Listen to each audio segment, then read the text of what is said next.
Hi guys, good afternoon. So for today lunch ng aking mga amo ay ang kufta na ilalagay sa oven.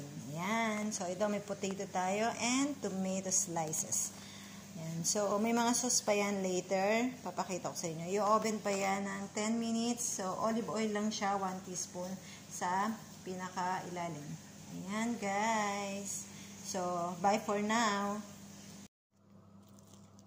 Hi guys, ayan, na-oven ko na siya ng 10 minutes. So, i-arrange na natin ang on top niya na potato and tomato. At saka ang iba pang ingredients. Okay?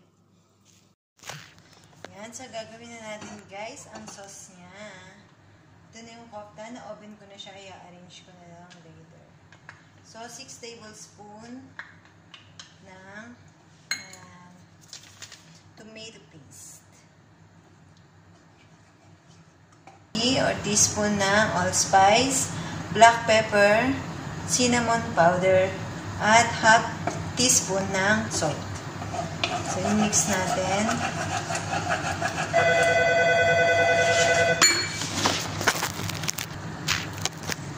Ilagay na natin ang tomato paste at mga spices. So, hot water, 2 cups. Pag nag-boil siya, 5 minutes, boiling lang.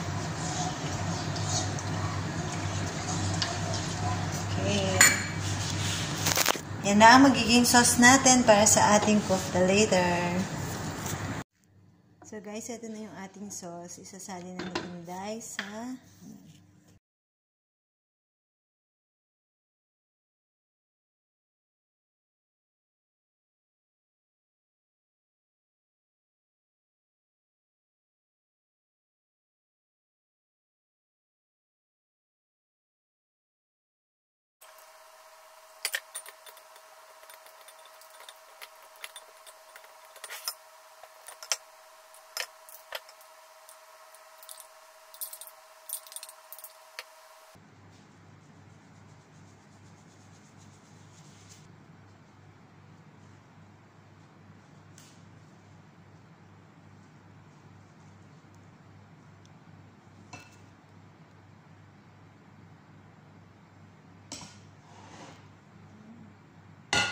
So guys, ayun na yung salad natin. So nasa ilalim na ang ano yan, ang lettuce lang, lettuce. So ayan.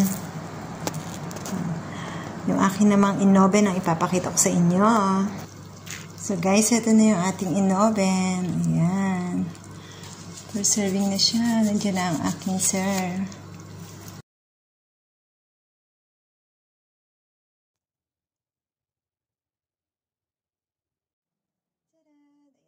For today.